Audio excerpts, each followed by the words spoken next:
Namoonni bilbila keessa rakkinoota garaagaraa qabu. Bilbilli koo daataan hojjetu yookiin immoo saffisuu baatirii na jalaa fixaa ni ho'aa rakkina adda addaa qaba jettanii warri yaaddan akkamitti akkasiin bilbila keessan ofii keessaniin viidiyoo kana keessatti wanta gurguddaa lama isiniif qooda. Inni jalqabaa bilbila tokko haaraa akka bittaniin akkamitti gara ofii keessanii akkaawuntii ofii keessaniitti akkamitti akka deebistan. Lammaffaa immoo akkaawuntii nama sanaa akkamitti akka rimuuvii gootanii fi rakkinoota salphaa bilbilli ofuma isaatii sooftiweeriin bilbilaa ofii of yaaluudhaa akka danda'utti uumamee ittiin ba'e sana fayyadamtanii akkamitti bilbila keessan akkasiin yaallattanii fi dabalataan immoo bilbila keessan ofii isaatiin ofiisaa fayyisuu ofii isaatiin ofiisaa yaaluu danda'u dhiistanii nama biraatiif yookiin immoo ogeessa biraatiif akkasiin maallaqaa hin kanfalleef baasii akkasiin hin taaneef viidiyoon kun hedduu isin gargaarti. Hanga dhumaatti hordofuudhaan gaafii qabdan immoo koomentii jalatti na beeksisaa viidiyoo biraan dabalee isin hojjedha. Kan irraa isinitti agarsiisaa jiru bilbila Tecno Pop 9 dha. Tecno Pop 9 fayyadameetan isinitti agarsiisa. Sababiin ani Tecno Pop 9 fayyadamee fi bilbilli kun bilbiloota biroo baay'ee bakka bu'a. Kan akka Itel, Infinix akkasumas Tecno Spark fi warreen kaan hunduma isaanii biraandii sanaa wal fakkaatu. Bilbiloota smart ta'an hundumaa Samsung dabalatee bakka bu'aa jechuudha. Kanaaf namoonni bilbiloota kana qabattan amma siitingiin ani sirreessu kanatti fayyadamtaniiti. Inni jalqabaa bilbila haaraa bittan gara akkaawuntii ofii keessaniitti gara abbummaa ofii keessaniitti viidiyoo kana fayyadamtanii deebisuu dandeessu. Yoo ofii keessaniillee bilbila haaraa hin bitattan ta'ate immoo namoota bilbila haaraa bitaniif fira keessan obboleessa keessanii hiraa keessanii fi ofii keessanii gadi teessanii akkaawuntii mataa isaatii bantanii akka inni gara ofii isaatiitti deefatu gochuu dandeessu baasii tokko malee jechuudha. Kanaaf viidiyoo kana garmaatti hordofaa walii keessaniif sheerii godhaa laayik gochuun dagatina obboloonni haran immoo YouTube chaanaalii furtuu app subscribe godhaan maatii kanatti dabalamaa yeroo yerootti barnoota kanaan wal fakkaatu waan teekinooloojii wal fakkaatuu fi barnoota isin fayyaduun isin qabadhee dhufan isin jedha kallattumaan gara viidiyoo irra isin qabadhee dhufetti waliin dabarru.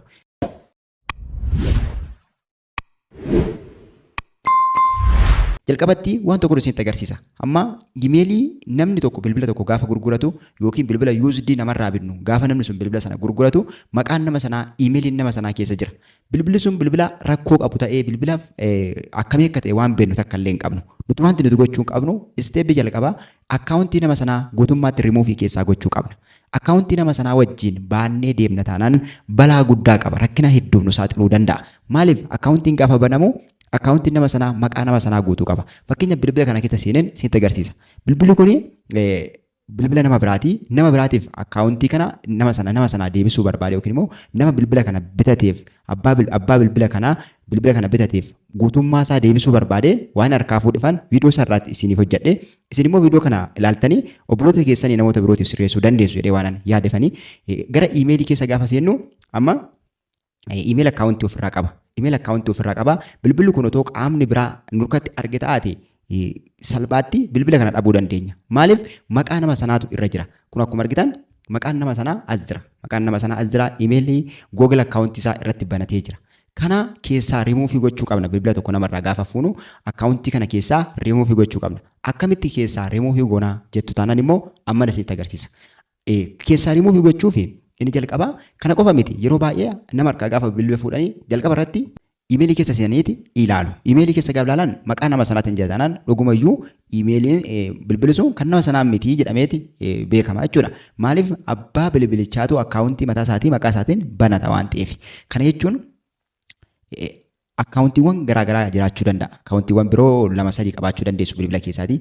Karaa kanaan seenu. Inni lammaffaan immoo pileestoorii irra seenu. Pileestoorii jechuun kunoo kan argaa jirtan kana keessa gaafa seenan bilbilli sun kan eewu akka ta'e diiteelii nutti himaa jechuudha.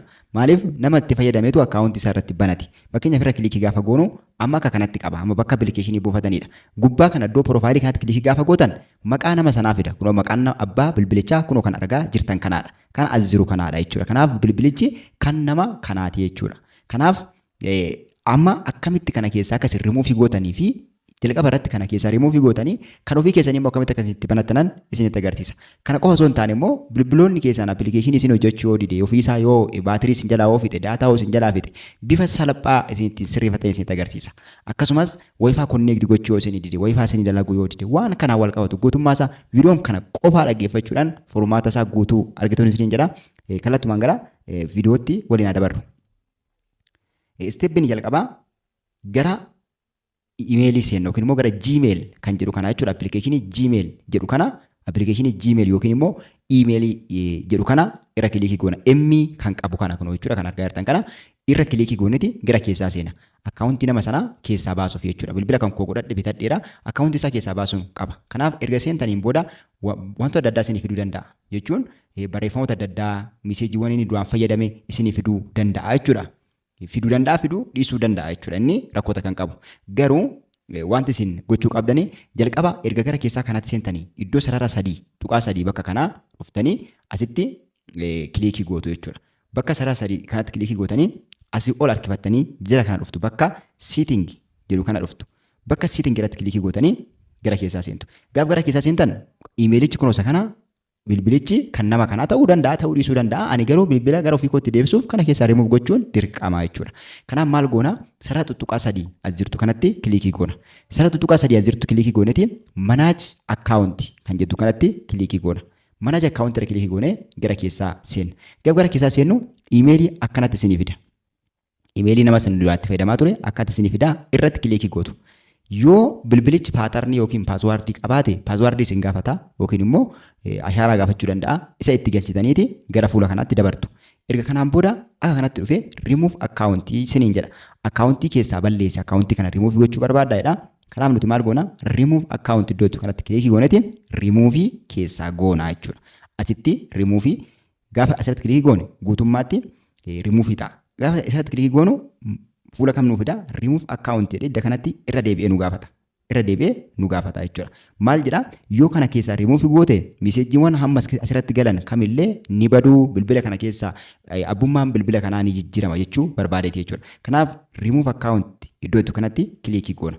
Remove account irratti kilikii gaafa gootan kun kanatti keessaa badee jira jechuudha. Kanaaf gara duubaa yoo deebinu argitanii baakii gaafa duubatti goonu amma kun keessaa badee jira jechuudha. Mootikaalee ofuma isaa argitanii haaraadha jechuudha. Haaraadha jechuudha. Akka haaraa amma waan suuqiidhaa baay'eeti waan amma namni amma haaraa waan bitaniiti waan tokko of keessaa hin qabu jechuudha. Haaraadha. Iimeeliin isaa akka kanatti jira. Gara pileestooris deemnee ilaallu. Pileestooratti kilikii goonee gaafa gara keessaa seennu akka kanatti kun ammallee itti ganaa itti seenii jedha. Kana jechuun abbaan fedhe isinitti gurguree abbaan fedhe bitame bilbilichi waan ittiin beekamu takka illee hin qabu jechuudha. Amma isteeppiin hafe inni biraan gara ofii keessaniitti akkamitti akka isin deebistanidha.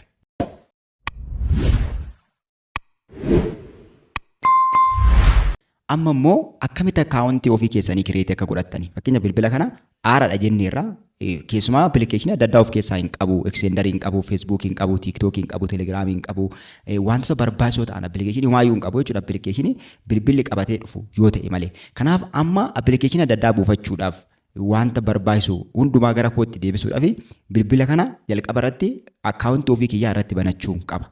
Akkaawuntii ofii keessanii bilbila haaraa namarraa bittanii bilbila sana immoo faayila keessa jiru hunda keessaa balleessitanii yoo gara ofii keessatti deebisuu barbaadan akkaawuntiin akkaataan ittiin akkaawuntii banattan akka nama isinitti agarsiisu kanatti. Akkaataa nama isinitti agarsiisu kun akkam jettanii gaafattu yoo taate amma namarraa bilbila sana bittan bilbila moofaa haa ta'u haaras haa ta'u suuqidhaa fuutanii yookiin immoo bittanii haaraanuma isaa bantanii gaafa jalqabsiistan isteeppii ittiin jalqabdan kan amma isinitti agarsiisu kanadha. Jalqaba irratti gara appilikeeshinii Play Store jettu kun bilbila kamirrayyuu hin jirti. Bilbiloota kamirrayyuu xiqqaa hanga guddaatti bilbila kamirrayyuu ni jira jechuudha. Kanaaf Play Store aappii jettu kanatti kilikii gootu. Aappii Play Store jettu kanatti kilikii gootanii gara keessaa seentu. Gara keessaa gaafa seentan sign in isiniin jedha. Sign in isiniin jedha. Bilbilli haaraa yoo ta'e sign in isiniin jedha. Yoo bakka kanatti gaafa isin irra kilikii gootan kallattumaan isin seensa taate akkaawuntii sana kan nama biraati keessaa rimuuf gochuu qabdu. Sababiin isaa rakkoo isinitti fiduu danda'a waan ta'eef. Kanaaf amma inni gaafa akkana isiniin jedhe sign in jettuun. Sign in iddoo itti kanatti kilikii goona. Akka kanatti rooteetii godha jechuudha. Bakka konneeshinii yookiin waayifaan jiru yookiin immoo daataa bilbila irraa yeroo qabnutti ta'uutu irra jiraata jechuudha. Daataa barbaada waan ta'eef. Fuula kana sirrii fidee iimeelii keetti galchii yookiin immoo akkaawuntii haaraa banadhu jedha. Iimeelii itti galchiin fakkeenyaaf asitti kilikii goone iimeelii duraan banannee qabna taanaan bakka kanatti iimeelii galchineeti next jennee fuulduratti deemnee paaswaardii keenyatti galchinaa kanumaadha jechuudha. Kana jechuun namoonni bilbila biraa gurgurtanii bilbila nama biraa haaraa kan biraa bitattan iimeelii keessan ni beektu paaswaardii keessan ni beektu taanaan iimeelii keessan asitti galchitanii gara fuulduratti deemtaniiti kan isin bilbila kana akkaawuntii banattani. Garuu namoonni takkaa iimeelii hin bananne yookiin immoo iimeelii keessan hin beekne iimeelii jechuun fakkeenyaaf iimeeliin iimeelii heddammaa barreesse waan akka saamii waan akka kanaati saamii lamma jedhee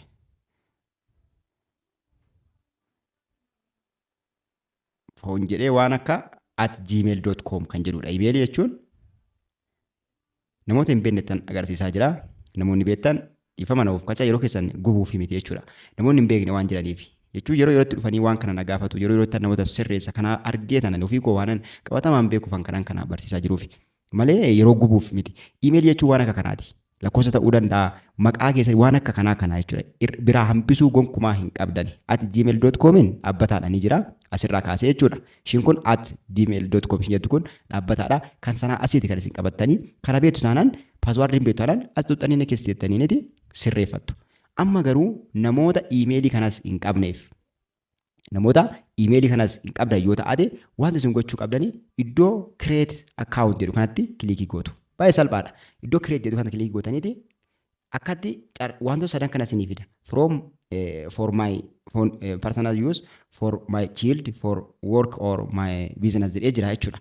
Amma isin my personal use kan jettu kanatti kilikii gootu. Kan jalqabaa irratti kilikii gootu. Kanaan booda rooteetti godhee bakka maqaatti barreeffatan isinii fida. Iddoo kanatti fakkeenyaaf amma asitti maqaa keessan barreessitu. Maqaa keessan normaalii barreessitu. Fakkeenyaaf haa barreessu. Isa lammaffaa irratti immoo maqaa abbaa keessanii barreessitu. Barreessitanii iddakkaatti maqaa keessanii maqaa abbaa keessanii barreessitaniin booda next jettuun. Next jettanii gaaf jettan maal isin gaafataa basic info ji'a keessa dhalattan guyyaatti dhalattan baratti dhalattan isin gaafataa. Amma maansi iddoo kanatti irra kilikii gootu. Akkasirra gaafatuttan ji'oota isinii baasa. Ol harkifattanii ji'a keessa dhalattan barreessitu. Randomizim jettanii guutus dandeessu. Bakka guyyaatti kilikii gootanii guyyaa dhalattan sana barreessitu. Fakkeenyaaf 2 haa jedhu. Inni dhumaan bara itti dhalattan sana irra kilikii gootanii bara barreessitu. Barri yoo xiqqate bara barreessitu asitti lammaffaa kanatti tokkoffaa irratti ji'a barreessitu. Lammaffaa irratti guyyaa dhalattan barreessitu.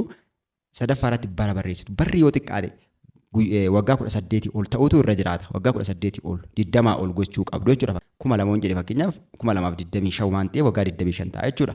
Kanaaf naannoo kana ta'utu irra jiraata malee waggaa 18 gadi ta'uun irra hin jiraatu jechuudha gaafa guuttan.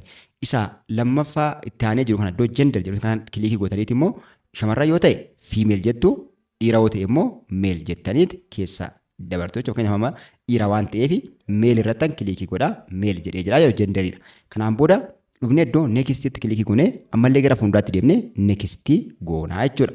Gara fuulduraatti darbee dhufee maal isin gaafataa imeelicha isinii fida. Amalaala maqaa wal jala dabarsee margaa kumsaa 5 @gmail.com jedhee kumsaa margaa 949 @gmail.com jedha. Isin gaafa kanatti isinii fide kan isinii qabatamu filadhaa. Jalqaba irratti maqaa keessaniin kan ka'u. Qubeensaa kan isin qabatamu. Fakkeenya namni kun maqaa isaatii fi 949 kana qofa qabata. Gaafa bilbila biraa jijjiiru kanumatti galchaa paaswaardii isaatti galchaa jechuudha.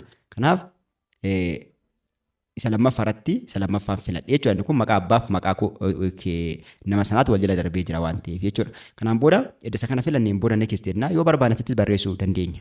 Karaa biraa karaa imeelii ittiin banattan karaa nama isin agarsiisu kanaadha. Karaan biraa jechuudha. Akkaawuntii jechuun isuma kanaadha. Asumaan hubachaa deemaa isin jechuu barbaadatani. Bakka next kilikii goona. Bakka next kilikii gaafa goonu kan inni nu gaafatu paaswaardii nu gaafata. Paaswaardii asitti guutii jedha. Kanaaf paaswaardii asitti guunna.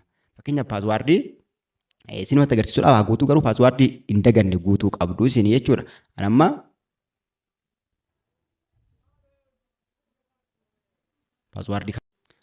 paaswaardii galcheetan jira jechuudha. Paaswaardicha galcheen jira.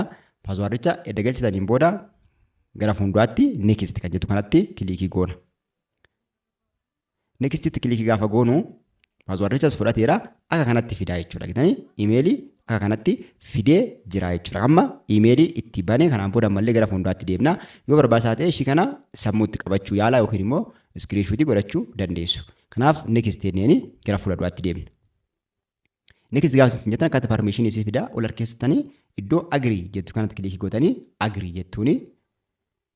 Kun bifa salphaa fi bifa baay'ee bareeda ta'een akkaawuntii sirrii ta'e banachuu jechuudha. Bakka bilbila ofii gara ofiitti deeffachuu jechuudha. Googiliin akka sirriitti beekutti akka isin jalaan bannetti. Amma dhuftanii iddoo accept kanatti kilikii gootu. Accept irratti kilikii gootanii gaaf jettan ofii ammallee accept godhi jedha. Accept jettuuni get start kan jettu kanatti kilikii gootu. Get start itti kilikii gootanii paaswaardii immoo use biometrics jedha. Ashaaraa keetiin immoo paaswaardiin seentadha. Bakka kanatti kilikii goonee paaswaardii gochuu dandeenya yookiin immoo ashaaraa keenya fayyadamuu dandeenya. Paaswoordii irratti kilikii yoo goone paaswoordii duraan iimeelii irratti gashine sana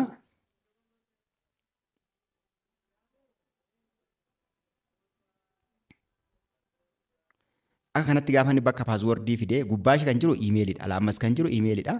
Iimeelii asitti barreessee jala isaatti maal nu gaafata paaswoordii itti guutii jedha. Paaswoordii itti guunnee jechuun paaswoordii iimeelii irratti guunne sana kan iimeelii yeroo banannu guunne sana finne asitti guunna toon dogoggoriin. Kanaan booda dan kan jettu kanatti kilikii gootu.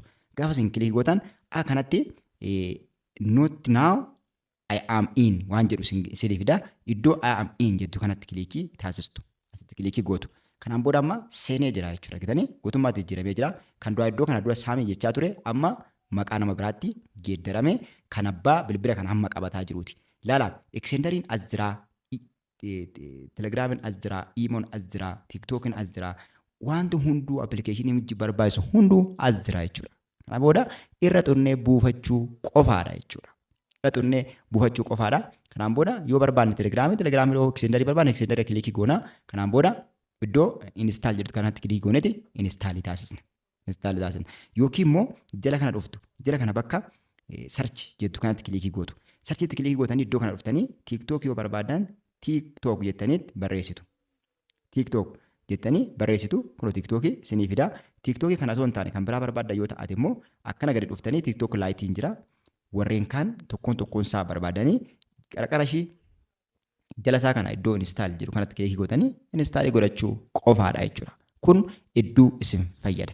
Amma guutummaatti bilbilli kun gara kan nama sanaatti abbaa sanaatti deebi'ee jira jechuudha. Karaan isin ittiin bilbila gara ofii keessanii gara mataa keessanitti deeffattan karaa nama isinitti agarsiisa kanaadha. Kun eksendariin amma bu'ee jira jechuudha as keessatti. Warreen kan akkasitti buufattu eessa dhattanii iddoo Play Store jettu kanatti kilikii gaafa gootan kallattumaan isin seensisa. Maal waan ta'eef banamee jira waan ta'eef jechuudha. Kanaaf baay'ee salphaadha. Fakkeenyaaf Feesbuukii buusuu barbaannan Feesbuukii kanatti kilikii gaafa gootan jala isaa dhuftanii instaalii gootu.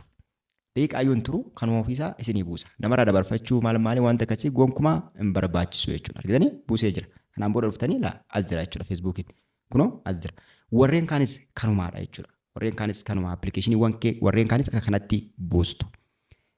Kun kana fakkaata.